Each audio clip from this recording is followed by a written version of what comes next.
The moment I loosened my nightgown, Gael slipped silently into my room. Before I could turn, a hand caught my waist and lifted me onto the vanity. Gael Blackwood leaned in, one hand braced beside me. Your fiancé stole my mate last night, so tonight I'm taking you.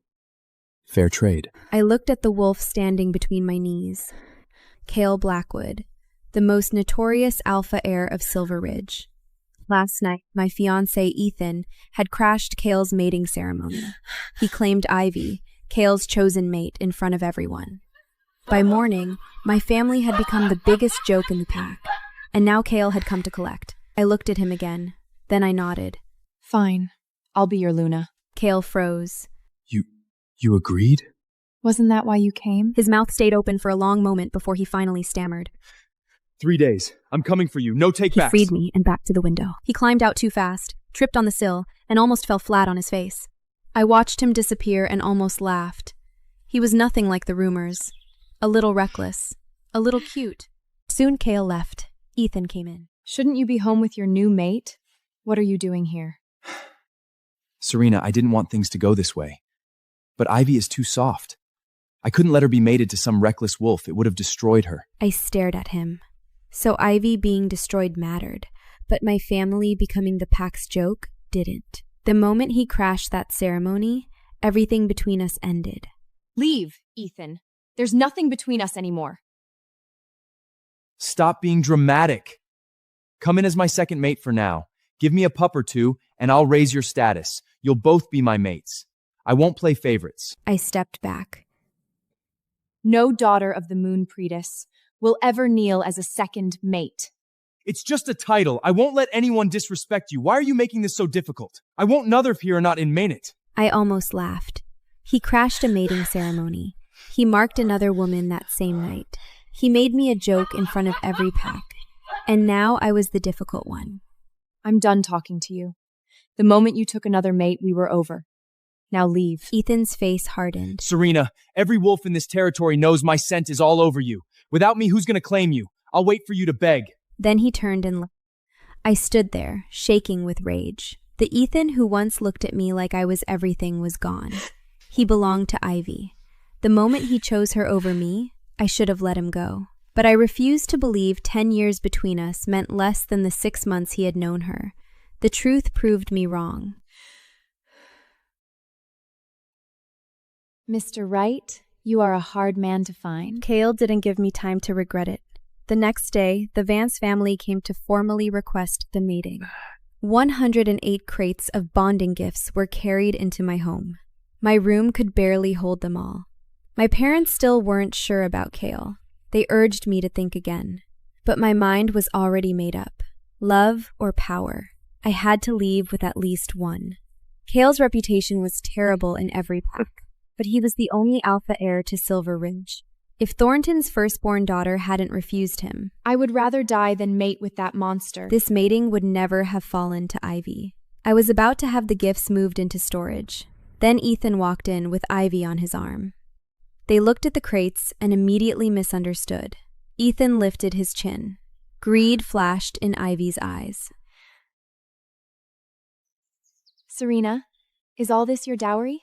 Ivy was the illegitimate daughter of Thornton Elder and a servant. She had never been valued in her pack.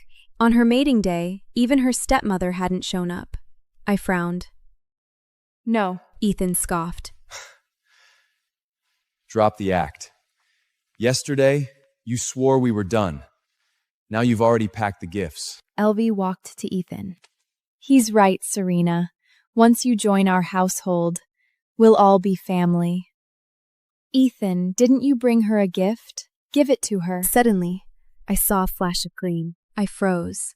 The Graves family had a jade pendant passed down for generations. It belonged to the future matriarch. I had hinted at Ethan countless times. He always refused to give it to me. Now it hung around Ivy's neck. Ivy noticed my stare. She deliberately pulled her collar aside. Ethan took out a small velvet box with a sour face. Then he tossed it at me. Here, for you. I opened the box. Inside was a cheap, tarnished pendant. I laughed coldly. He was generous with Ivy, But with me, he was a miser. I threw the box back for him. No, thank you. Save something this fine for your precious Ivy. Ethan's face darkened. He snatched the box back. Then he threw it out the window. Fine. If you don't want it, it's gone. Ivy stamped her foot. Serena, Ethan and I picked that out for you ourselves. It came from our hearts. Then she seemed to remember something. She took and offered a box. Since you'll be joining us in a few days, I bought you something too. I laughed out loud in fury. It was a pink silk negligee, the kind of thing a mistress wore to please a man in bed. I looked at Ivy's smug face. Now I understand why they came. She humiliated me, told me I was not Ethan's mate, just a body warming his bed. I told you! We're done! If you have nothing else to say, leave! Ivy didn't listen, and she grabbed the dress and tried to pull me toward the bedroom. Serena, don't say that. I don't even know if it'll fit. Why don't you try it on? I shoved her away. Get off! Don't touch me! I barely used any force, but Ivy threw herself backward. Tears filled her eyes. I'm sorry, Serena. I only wanted you to try it on. I didn't mean anything. Ethan saw it and shoved me hard. Serena, Ivy stayed up 2 whole nights choosing that for you. She came here with good intentions, and this is how you treat her? A jealous shrook like you has no room for anyone else. No wonder no one wants you. You'll spend the rest of your life alone. He picked Ivy up and walked out. Ivy turned her head. That look dragged me back to the day we first met. Back then, Ivy was just an unwanted Omega bastard in the Thornton pack. At a gathering, her half-sister treated her like a servant. Ivy accidentally spilled wine. Her half-sister slapped her in front of everyone.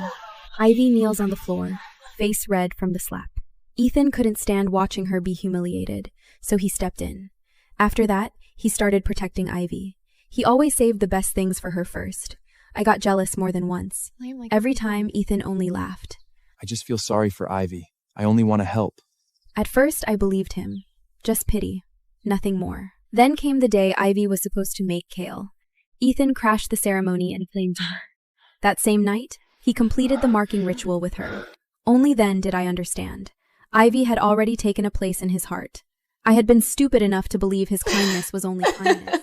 The day before my own mating ceremony was the Moonlight Festival. Every year, Ethan walked through the Riverside Lantern Park with me. We release moon lanterns into the water together. This year, I went alone. When I arrived, the whole Riverside was empty. I was still confused when I heard 2 she-wolves nearby. Ethan really went all out. I heard he bought every lantern on the whole strip to make it up to his mate. If I were her, I'd melt. That's nothing. He's going against Alpha Kale for her.